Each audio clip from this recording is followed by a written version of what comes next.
Okay, तो हम लोगों ने पढ़ी थी ROI and Dupont approach. Dupont approach simple, एक बंदा था ड्यूपॉन्ट, उसने 1919 में एक अप्रोच दी थी, एक तरीका दिया था कि कंपनी की एफिशिएंसी को हम कैसे एनालाइज कर सकते हैं। ठीक है, तो एक तो इंडिविजुअल रेशियोज होती हैं, जैसे नेट प्रॉफिट मार्जिन हो गया, ग्रॉस प्रॉफिट मार्जिन, वो हमने पढ़ी। एक ड्यूपॉन्ट ने तरीका बताया था जिसमें उसने कहा था कि आप किसी कंपनी का देखना चाहते हैं कि वो कितनी एफिशिएंट है, तो आप उसकी अर्निंग पावर चेक करें या ROI चेक करें।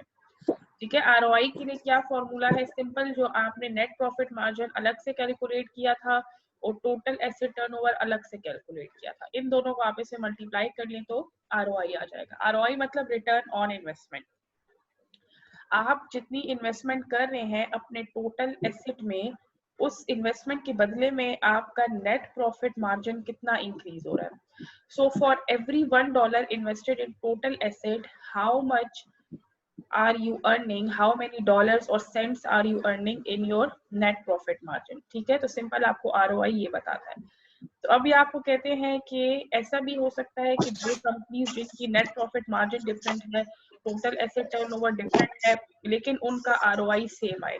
ठीक है, फॉर एग्जांपल ये आपको कह रहे हैं कि एक कंपनी है, उसका नेट प्रॉफिट मार्जिन 2% है और टोटल एसेट टर्नओवर जो है वो 10% है, तो उसका आंसर भी 20 आएगा।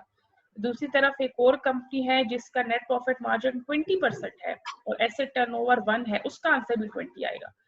तो ऐसा हो सकता है कि दोनों कंपनीज जिसकी नेट प्रॉफिट मार्जिन और टोटल एसेट टर्नओवर एक दूसरे से बिल्कुल मुख्तलिफ हो, फिर भी उनका ROI सेम आए। क्यों? क्योंकि ये दोनों वैल्यूज आपस में मल्टीप्लाई होकर ही आंसर आता है। तो इसमें क्या होता है कि आपको नेट प्रॉफिट मार्जिन जो है वो आपको ये तो बताता है कि आपको कितना प्रॉफिट हो रहा है बिकॉज ऑफ योर सेल्स, लेकिन वो आपको ये नहीं बताता कि उसमें एसेट्स का क्या किरदार है या एसेट्स के लिहाज से कितनी प्रॉफिटेबिलिटी है।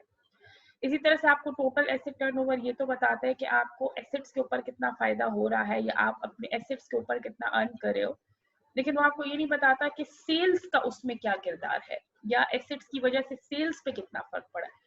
तो इसीलिए हमें ROI मेजर की जरूरत पड़ती है कि वो इन दोनों पर्सपेक्टिव्स को आपस में कंबाइन कर देता है। ठीक है, उसके बाद एक और चीज है return on equity. Return on equity एक ROI है, एक ROE है। ROI is return on investment which is basically investment in your assets. So ROI is about return on your assets and ROE is about return on your equity। कौन सी equity? Share holder equity. ठीक है, ये उसकी बात हो रही है। तो इसमें आप सिंपल क्या करते हो, net profit after taxes divide bye share holders equity. तो जो आंसर आता है दैट इज ROE। ठीक है, अब आपको कहते हैं कि एल्डाइन की ROE क्या है, 11.19% है। इंडस्ट्री की ROE क्या है, 14.04% है, विच मीन्स एल्डाइन की जो ROE है वो इंडस्ट्री से कम है। ठीक है, अब ये आपको कहते हैं कि अगर आप इसको मजीद इन्वेस्टिगेट करना चाहते हो तो आप क्या करो, आप ROE को डिवाइड कर दो मजीद कंपोनेंट्स में। इसमें आप नेट प्रॉफिट मार्जिन डाल दो, टोटल एसेट टर्नओवर डाल दो और फिर साथ इक्विटी मल्टीप्लायर डाल दो। ठीक है, मतलब आप जो हो इसमें net profit margin, total asset turnover भी ले आओ, जो कि आप उठा के कहाँ से लाओगे, ऊपर ROI से, और उसके साथ एक एडिशनल चीज ऐड कर दो विच इज इक्विटी मल्टीप्लायर। तो ये आपको कह रहे हैं कि आप ROE के केस में क्या करो कि ROI पूरा डालो और साथ इक्विटी भी डाल दो। ठीक है, तो अब आपको कंप्लीट पिक्चर नजर आ जाएगी। और वो कंप्लीट पिक्चर क्या है कि एल्डाइन की जो ROE है वो इंडस्ट्री से कम है। ठीक है, अभी जो हमने एल्डाइन का जो बाकी जो एनालिसिस किया तो उसमें हमने क्या पढ़ा था कि उसकी करंट रेशो अच्छी है, क्विक रेशो भी अच्छी है, लेकिन उसके जो रिसीवेबल्स हैं वो उस काफी ज्यादा है। ठीक है, उसका रिसीवेबल टर्नओवर का टाइम पीरियड इंडस्ट्री से काफी ज्यादा है। ये सारी चीजें आपकी किस चीज को इफेक्ट करती है, किस चीज को इफेक्ट करती है, प्रॉफिटेबिलिटी को करती है ना इफेक्ट। जब आपके प्रोसेसेस एफिशिएंट नहीं होते तो ऑफ कोर्स उससे आपकी प्रॉफिटेबिलिटी इफेक्ट होती है। अच्छा, अब हमने जितनी भी रेशोज पढ़ी हैं, जो कुछ भी हमने पढ़ा है, उसका जो लब्बे लबाब है या उसका जो क्रक्स है, ठीक है, हम उस सब को कंबाइन करके क्या करते हैं, ट्रेंड एनालिसिस। ठीक है, अच्छा, तो उसको हम क्या कहते हैं, जब आप इन सारे एनालिसिस को, डिफरेंट रेशियोज को कंबाइन करते हैं, हम उसकी मदद से क्या करते हैं, ट्रेंड एनालिसिस। अब ट्रेंड एनालिसिस कैसे होता है, मैं आपको सिंपल बताती हूँ। ट्रेंड एनालिसिस में आप क्या करते हो, आप कंपनी के 3 साल का डाटा उठाते हो। ये देखो 20x0, 20x1, 20x2, 3 साल का डाटा उठाते हो और उसका आप कंपैरिजन किससे करते हो, इंडस्ट्री एवरेज के साथ। इंडस्ट्री एवरेज किस साल की उठाओगे, इंडस्ट्री एवरेज आखिरी साल की उठाओगे। सिंपल क्या करते हो, एक ही कंपनी का 3 साल का डाटा लेते हो, आप 5 साल का भी ले सकते हो, लेकिन मिनिमम 3 इयर्स होता है, उसका आप कंपैरिजन करते हो इंडस्ट्री के साथ। इसको कहते हैं ट्रेंड एनालिसिस। आप बेसिकली ट्रेंड देखते हो। क्या देखते हो आप, ट्रेंड देखते हो कि कंपनी का क्या ट्रेंड चल रहा है, करंट रेशो का, बाकी रेशोज का, ठीक है। तो आपने क्या किया कि जितनी भी रेशोज हमने पढ़ी हैं, देखो लिक्विडिटी रेशो, लेवरेज, कवरेज, ये सारी रेशोज उठाई हैं आपने, ठीक है। और आपने क्या की, 3 साल के लिए ये सारी रेशोज कैलकुलेट की और उनका मुकाबला किससे किया, इंडस्ट्रीज एवरेज के साथ। समझ आ गया। अब आप देखो कि ये आपको क्या ट्रेंड शो कर रहा है, टेबल 6.3। ये टेबल देखकर क्या ट्रेंड शो हो रहा है, मुझे जरा ये एनालिसिस करके बताओ। हो सकता है मैं आपको पेपर में इस किस्म का टेबल दूं और मैं कहूँ मुझे इसका ट्रेंड एनालिसिस करके बताओ। समझ आ रही है। अभी मुझे दिमाग यूज करके बताओ कि ये क्या ट्रेंड शो कर रहा है। Hurry up. मैम कुछ समझ नहीं आ रही, मैं प्लीज रिपीट करें। इसमें क्या समझ नहीं आ रही, मैंने तो कोई भी मुश्किल बात नहीं की। आपने एक कंपनी उठाई मैम है स्टेबल की। तो समझो, समझ डालोगे तो समझ आएगी ना। आपने एल्डाइन की 3 जी साल की रेशियोज लिख दी है और उसका मुकाबला करना है इंडस्ट्री से। अब मुझे बताओ ये रेशियोज क्या ट्रेंड शो करती हैं। जैसे मैं आपको एक फॉर एग्जांपल बताती हूँ, current ratio which is current assets divide by current liabilities. Current ratio क्या शो कर रही है कि जी मैडम, इसकी जो समझ करंट गया। रेशियो है वो डिक्रीज हो रही है ओवर द ईयर, ठीक है। पहले 2.95 थी, फिर 80 थी, फिर 72 थी, तो डिक्रीज हो रही है। बट इसके बावजूद अब भी इसकी रेशो इंडस्ट्री से बेहतर है। और दो एल्डाइन की रेशो डाउनवर्ड ट्रेंड की तरफ जा रही है, कि वो गिरती जा रही है आने वाले सालों में, लेकिन फिर भी वो इंडस्ट्री से बहुत बेहतर है,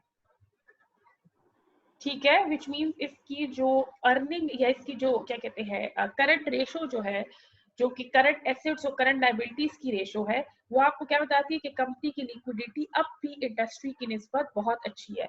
means company has more liquid assets as compare to the industry. अब दूसरा मुकाबला करो एसेट टेस्ट रेशो का। एसेट टेस्ट रेशो में हम क्या करते हैं, current asset minus inventory divide by current liability, जो कि हमने फॉर्मूले पढ़े हैं और हमने उसको एनालाइज भी किया है। अब एसिड टेस्ट रेशो देखो, ये भी वक्त के साथ साथ डिक्रीज हो रहा है, ठीक है। पहले 30 था, फिर 1.23, फिर 1.11, बट स्टिल ये इंडस्ट्री से अब भी बेहतर है। इंडस्ट्री की निस्बत अब भी ये अच्छा ही है गिरने के बावजूद। इसका मतलब है कि इनकी इन्वेंट्री निकाल भी दो ना, क्योंकि एसिड टेस्ट रेशो हम इसीलिए कैलकुलेट करते हैं ना, कि हम कहते हैं कि करंट रेशो में बहुत बड़ा हिस्सा इन्वेंट्री का होता है। तो एक कंपनी ने बहुत ज्यादा इन्वेंट्री रखी हुई है और गोदाम अपने भरे हुए हैं, तो उसकी करंट रेशो ज्यादा आएगी, तो हम क्या कहेंगे कि कंपनी बड़ी अच्छी पोजीशन में, बीच में तो इन्वेंट्री जमा करके बैठी हुई है। तो फिर हम इसी एसिड टेस्ट रेशो कैलकुलेट करते हैं कि चलो इन्वेंट्री निकाल के देखो अब क्या सूरत हाल है। तो जब हमने इन्वेंट्री निकाल दी थी, तब भी एल्डाइन इंडस्ट्री की निस्बत बेहतर है इन टर्म्स ऑफ लिक्विडिटी। अब तुम लोग ये जरा लेवरेज को एनालाइज करो और मुझे बताओ कि लेवरेज रेशो क्या कह रहा है। This is basically trend analysis what we are doing right now. We are analyzing ma'am trend. Ma'am leverage ratio में से डेट टू इक्विटी रेशो जो है ये इंक्रीज हो रहा है वक्त के साथ साथ। हाँ, ये इंक्रीज हो रहा है। क्यों इंक्रीज हो रहा है? मैम क्योंकि इसका वो फार्मूला है ना अपना। हाँ, लेकिन उसको हम एनालाइज कैसे करते हैं? जब आपका डेब्ट टू इक्विटी रेशियो इंक्रीज होता है तो हम क्या कहते हैं, क्या इंक्रीज हो रहा है? इसका मतलब है कि हमारा जो कर्जा है वो इक्विटी से ज्यादा हो रहा है।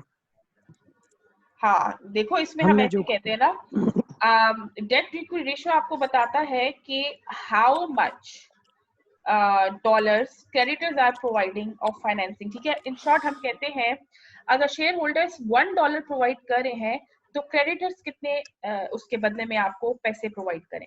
सो यहाँ पे अगर creditors are providing $1, if shareholders are providing $1 of equity, then creditors are providing 76 cents of debt. यहाँ पे if shareholders are providing $1 of equity, then creditors are providing 81 cents of debt. Same goes here. Industry की जो average है वो क्या है, इससे थोड़ी सी कम है, which means for other companies अगर शेयर होल्डर $1 देता है तो क्रेडिटर 80 सेंट्स देता है. इस कंपनी में अगर तो शेयर होल्डर $1 देता है तो क्रेडिटर 81 सेंट्स देता है. मतलब इसका क्रेडिट जो है, इसने जो कर्जा लिया हुआ है वो इंडस्ट्री से थोड़ा सा ज्यादा लिया. इसकी इक्विटी की जो रेशो है वो और इंडस्ट्री से थोड़ी कम है और इसकी डेट की रेशो बाकी इंडस्ट्री से थोड़ी सी ज्यादा है. आप समझ आई? जी मैडम. आप देखो इसकी total debt to total assets ratio check करो, वो भी देखो इंडस्ट्री की निस्बत इंक्रीज हो रही है और इंडस्ट्री से वही 1 सेंट या 1% ज्यादा है. ठीक है, तो ये आपको क्या बताता है? Total debt to assets ratio ये बताता है मैम कि आपके जो एसेट्स है वो आपने कर्जे पे कितने एसेट्स लिए हैं. हाँ ठीक मतलब है, है कि आपने कर्जे के पैसे से, ठीक है, आपने कितने % अपने एसेट्स को थ्रू डेट फाइनेंस किया है या आपने कितने % अपने एसेट्स को कर्जा लेके फाइनेंस किया है. सो पहले इन्होंने 43% किया था, फिर 45, फिर 45, इंडस्ट्री का 44, यानी इंडस्ट्री से 1% ज्यादा इन्होंने कर्जा लिया है. तो देखो वही बात हमें डेट टू इक्विटी रेशो में भी बता रहे हैं और वही बात हमें टोटल डेट, तो वो सेम बात ही रिपीट हो रही है. ठीक है,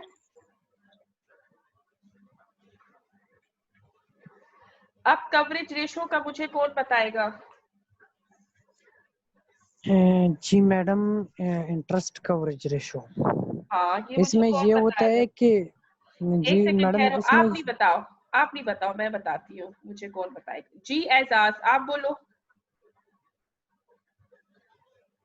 इंटरेस्ट कवरेज मैम मैंने लास्ट क्लास नहीं ली थी और मुझे इसकी समझ नहीं आ रही, लास्ट क्लास लेकिन में मैं पढ़ा फिर है. भी कोशिश कर रहा हूँ. नहीं, ये तो लास्ट क्लास में नहीं पढ़ा था हमने कवरेज रेशो, तो हमने लास्ट से भी लास्ट क्लास में पढ़ा है कवरेज रेशो.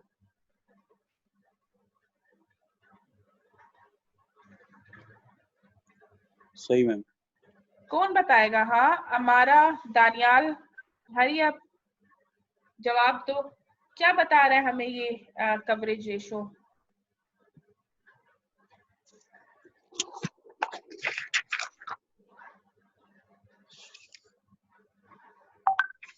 जी, मुझे मैसेज कोई भी ना करे, मुझे जवाब चाहिए. कौन जवाब देगा? फैसल तो अभी आया तो फैसल को मैं नहीं कहूंगी. फरवा मैम, आई गेस ये हमारी जो इनकम आ रही है इस कंपनी की विद इन द ईयर, वो कितने % तक का जो इंटरेस्ट है वो पे कर सकते हैं उसके through. Very good, yes. Faisal आप तो पिछली क्लासेस में नहीं थे. मैम एक्चुअली थोड़ा फाइनेंशियल प्रॉब्लम था, उसकी वजह से मेड्स नहीं दिए थे. तो नहीं, मैं तो जेब में आपको था कि अप्रिशिएट कर रही हूँ. मैं कह रही हूँ देखो फैसल पिछली क्लासेस में नहीं था, स्टिल उसने बिल्कुल ठीक जवाब दिया है. So what excuse does other people have? उसने जो क्लासेस ही नहीं ली उसने सही जवाब दिए. तो आप बाकी जो क्लासों में बैठे हुए हो और जिनको रिकॉर्डिंग भी मिलती है टाइम पर, वो कैसे कोई बहाना बना सकते हैं? मैम फैसल तो लेजेंड है यार. जी वारिस, आप अब मुझे बताओ, एक्टिविटी रेशो पे आ जाओ.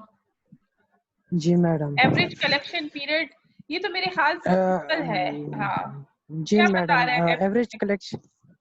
एवरेज कलेक्शन पीरियड, इसका मतलब ये है कि आप अपने जो अकाउंट रिसीवेबल जो आपने दिए है वो आप कितने डेज में कलेक्ट करते हो. ठीक है, सही. तो इसमें ये हमें क्या बता रहा है? 55 डेज. जिसमें ये हमें ये बताते हैं ना कि इंडस्ट्री एवरेज जो है वो हमारे पास 45 डेज है. मतलब है बाकी इंडस्ट्री जो है वो 45 डेज में अपने इंटरेस्ट वापस लेते हैं, आपने सॉरी रिसीवेबल वापस लेते हैं. लेकिन हमारे जो है वो बढ़ते जा रहे हैं. मतलब है कि हमारा जो इंडस्ट्री एवरेज है उससे भी ड्यू डेट गुजर जाती है. मतलब है कि अगर हमारी ड्यू डेट है 45 तो हमारी ड्यू डेट 73 तक भी गई है मतलब है। ठीक है, इसमें आपको बता रहे हैं कि बाकी जो इंडस्ट्री है वो जब सेल करती है तो 45 डेज में कलेक्शन कर लेती है रिसीवेबल्स की, ठीक है। लेकिन हमारी जो कंपनी है वो 62 डेज लेती है, और वो भी 20x2 में वो 62 डेज ले रही है। अब से पहले तो वो उससे भी ज्यादा दिनों में रिसीवेबल्स कलेक्ट होते थे। तो जब आपके रिसीवेबल्स देर से कलेक्ट होते हैं तो फिर आपके पेबल भी देर से पे होते हैं। तो जब आप वहां पे पीछे होते हैं तो आप पेबल्स में भी पीछे होते हो।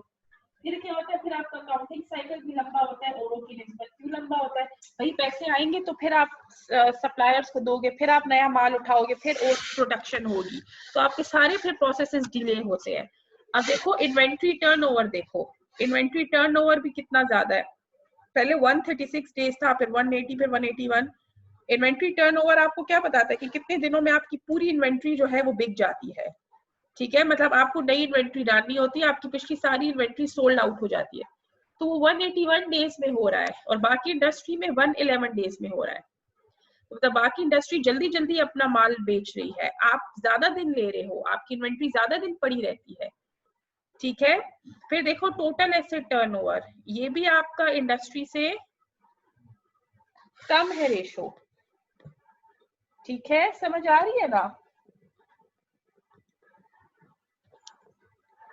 मैम टोटल एसेट टर्नओवर की समझ नहीं है, ये जो अभी आपने इससे पीछे बताया कि इन्वेंट्री टर्नओवर इन डेज जो है, उसमें तो हाँ, ये अपनी इन्वेंट्री जो है वो कितने दिन में, अगर कोई एक इन्वेंट्री है तो उसको एक साल में उसने 136 डेज में खत्म किया, एक में 180 में, एक में 181 में। और एग्जैक्टली, जो जिस हाँ, इंडस्ट्री के साथ हम अपना इन्वेंट्री को कंपेयर कर रहे हैं तो उसमें वो 111 दिन में करती है। लेकिन ये टोटल एग्जैक्टली। एसेट टर्नओवर जो है, ये इसकी समझ नहीं है कि टोटल एसेट टर्नओवर क्या होता देखो टोटल एसेट टर्नओवर का फॉर्मूला है ना, net sales divide by total assets,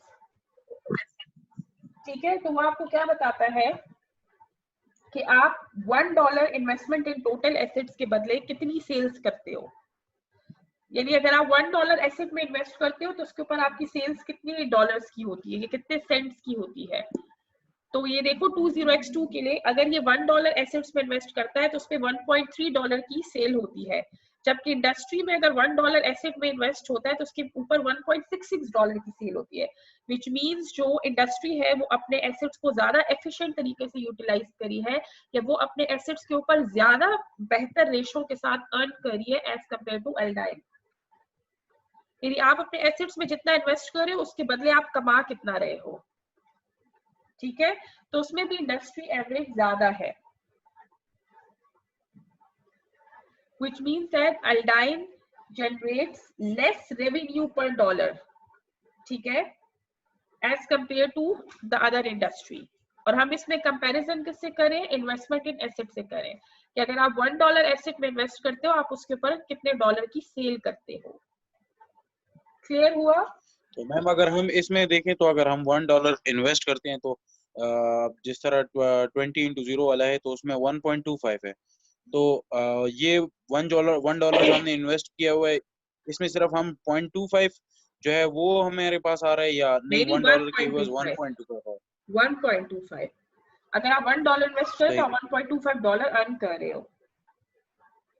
सही। और देखिए, 0.25 इसमें प्रॉफिट होगा या नहीं, ये टोटल प्रॉफिट है? नहीं ये टोटल सेल्स है। देखो इसका फॉर्मूला क्या, net sales divide by total assets ना। तो अगर आप $1 जी, एसेट में इन्वेस्ट करो आप उसके ऊपर सेल कितने डॉलर की कर रहे हो। अभी वो सिर्फ सेल है जिसमें प्रॉफिट नहीं कैलकुलेट हुआ। सही, प्रॉफिट कैलकुलेशन के लिए यानी मैम एक्सपेंसेस माइनस करोगे ना। अभी प्योर सेल की टर्म्स में बात हो रही है, नॉट प्रॉफिट की टर्म्स में। सही यानी मैम। मैम अगर हम $1 इन्वेस्ट कर रहे हैं एसेट्स पे तो वो हमें 1.25 दे रहा है ना? सेल्स में, यस ऑफ कोर्स, ठीक है। ओके, अब देखिए प्रॉफिटेबिलिटी की तरफ आ जाए। ग्रॉस प्रॉफिट मार्जिन इसका ज्यादा इंडस्ट्री की निस्बत, ठीक है, और इसका बड़ा है, पहले से इसका बड़ा है, ठीक है। नेट प्रॉफिट मार्जिन देखो वो भी इसका इंडस्ट्री की निस्बत बेहतर है। इवन जब इसका सबसे कम भी था ना 20x0 में, तब भी इंडस्ट्री से कम से कम इसका ज्यादा था। तो इससे क्या पता चलता है कि ये क्या कर रहा है? नेट प्रॉफिट मार्जिन का क्या फॉर्मूला है, किसी को याद है?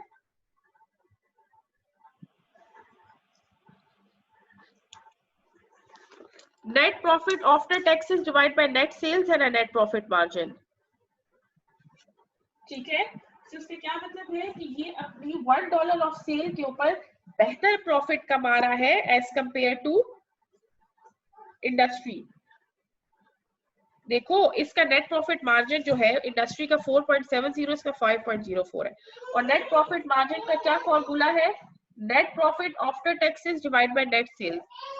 ठीक है, 1 मिनट क्लास। अच्छा, तो हम बात करते हैं नेट प्रॉफिट मार्जिन की। ठीक है, तो इसका नेट प्रॉफिट मार्जिन ज्यादा है इंडस्ट्री की निस्बत, जिसका फॉर्मूला क्या है? Net profit after taxes divide by net sales. इसका मतलब है कि ये इंडस्ट्री की निस्बत पर डॉलर ऑफ सेल पे ज्यादा परसेंटेज में प्रॉफिट कमा रहा है। अब हमने क्या पता लगाया ऊपर से टोटल एसेट टर्नओवर से कि इसकी जो सेल्स है एसेट में इन्वेस्टमेंट की निस्बत इसकी सेल इंडस्ट्री से कम है, बट इसका प्रॉफिट मार्जिन ज्यादा है। तो प्रॉफिट मार्जिन कब ज्यादा होता है? जब आपके एक्सपेंसेस कम होते हैं। तो ये बात मैंने लास्ट क्लास में भी डिस्कस की थी कि इसके या तो इसके एक्सपेंसेस कम है as compare to other companies in the industry, इसीलिए इसका नेट प्रॉफिट मार्जिन ज्यादा है। अब इसके एक्सपेंसेस क्यों कम है? अब एक्सपेंसेस में सैलरीज भी आती है, रॉ मटेरियल भी आते हैं, सारा कुछ आता है। ठीक है, सो वी डोंट नो कि इसका प्रॉफिट मार्जिन क्यों ज्यादा है बनिस्बत और कंपनीज के। यहां तक समझ आ गई? जी मैम। अच्छा, अब आप देखें return on investment. Return on investment इसकी कम है एज कंपेयर टू इंडस्ट्री। वो तो ऑफ कोर्स हमें ये बात पता थी कि इसकी रिटर्न ऑन इन्वेस्टमेंट कम होगी। क्यों? क्योंकि देखो इन्वेस्टमेंट किस चीज की बात हो रही है? Investment into your assets. तो जब इसका टोटल एसेट टर्नओवर इंडस्ट्री से कम है तो इसका रिटर्न ऑन इन्वेस्टमेंट भी इंडस्ट्री से कम होगा। दैट इज अंडरस्टूड, वो दोनों चीजें आपस में रिलेटेड है। अच्छा, रिटर्न ऑन इक्विटी भी इसका इंडस्ट्री से कम है, मतलब इसका जो शेयर होल्डर है, ठीक है, अगर इसके शेयर होल्डर जो है वो $1 इन्वेस्ट करता है in equity, in common share, इसमें प्रेफरेंस शेयर की बात हो रही, कॉमन शेयर्स की हो रही, कि अगर $1 इन कॉमन शेयर्स इन्वेस्ट होता है तो उसके बदले कितने % उनको रिटर्न मिलता है। तो अगर इंडस्ट्री की बाकी कंपनीज में जो है आपका शेयर होल्डर इन्वेस्ट करता है तो उसको 14.04% रिटर्न मिलता है, एल्डाइन में 11.19% रिटर्न मिलता है। ठीक है, तो ये हो गया कंप्लीट ट्रेंड एनालिसिस एल्डाइन का। Now who will tell me कि एल्डाइन इस एनालिसिस के बाद आप क्या कहते हो? Is it in a good position और a bad position financially? How would you rate Aldine? Ma'am industry के मुकाबले में तो बेड पोजीशन में है, और अगर कंपैरिजन में बेड पोजीशन में अगर ऐसा देखा जाए तो फिर थोड़ा सा गुजारे हाल है। Okay, anyone else? Madam bad position में इसलिए है कि अगर कोई देखता है इसकी एनालिसिस को तो वो कोई इन्वेस्ट नहीं करेगा यहाँ पे इन्वेस्ट करने के लिए, क्योंकि उनको रिटर्न ऑन इक्विटी कम मिलता है ना।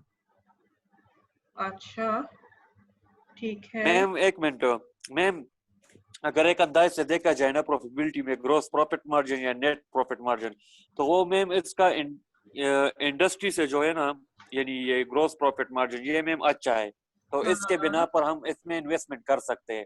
और अगर इन्वेस्टमेंट रिटर्न ऑन इन्वेस्टमेंट के मुताबिक देखे तो फिर मैम यानी बेड पोजीशन में है। ठीक है, ओके, सही। अब मैं आपको बताती हूँ एक न्यूमेरिकल इसी से related, which is self correction problem. ठीक है, फजर हम न्यूमेरिकल्स की तरफ आ गए हैं। ठीक है, खुश हो जाओ because we are going to do numericals now. Okay, ये फॉर्मूलाज जो हैं ये आप जरा इसको देखिए जो इन्होंने आपको समरी दी है। करंट रेशो का फॉर्मूला, एसेट टेस्ट रेशो का, डेब्ट टू इक्विटी, ठीक है, देखो इन्होंने सारे फॉर्मूलाज आपको दिया है।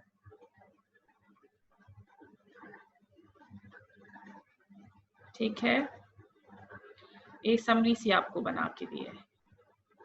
अब जो हमजा आप कह रहे थे कि हमने कौन सा न्यूमेरिकल किया, अच्छा एक छोटा सा टॉपिक रहता है, basically that is not a topic, वो इन्हीं रेशोस की समरी है जिसको हम कहते हैं कॉमन साइज एनालिसिस या इंडेक्स एनालिसिस। ठीक है, तो उसके भी हमने न्यूमेरिकल्स करने हैं, बट फिलहाल अभी हम ट्रेंड को पढ़े तो हम ट्रेंड के न्यूमेरिकल करके फिर आगे जाएंगे, ठीक है? क्लास रिस्टार्ट कर ले, टाइम खत्म हो। हाँ, टाइम खत्म हो जाए तो दोबारा इसी लिंक पे क्लिक करो, but wait for 2 to 3 minutes की रिकॉर्डिंग सेव हो जाए, ठीक है? मैंने स्क्रीन शेयर ऑन किया तो फिर रिकॉर्डिंग सेव होने में टाइम लगता है। अच्छा, तो लास्ट क्लास में हमने ये फर्स्ट वाला न्यूमेरिकल किया था हमजा, जो आप कह रहे थे कि हमने कौन सा किया सेल्फ करेक्शन प्रॉब्लम्स में, हमने ये वाला किया था। मैम ये नीचे उसका सॉल्यूशन है, ये कैश, ये नो, बड़ा नीचे लेजर। दूसरा क्वेश्चन है, नीचे दूसरा क्वेश्चन, इसका सॉल्यूशन चैप्टर के एंड में है। ये मैम आपने जो ये नंबर 1 है ना, इसमें पार्ट्स है, आपने सिर्फ ये किए थे।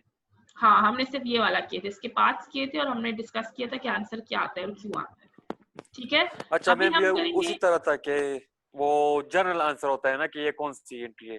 मेरी बात सुनो, फिर कर देख लेना ना, इसका सॉल्यूशन चैप्टर के एंड में गिवन है ना, ठीक है? जो चीज ठीक है, होगी मैं रिपीट नहीं करूंगी, हम आगे जाएंगे, ठीक है?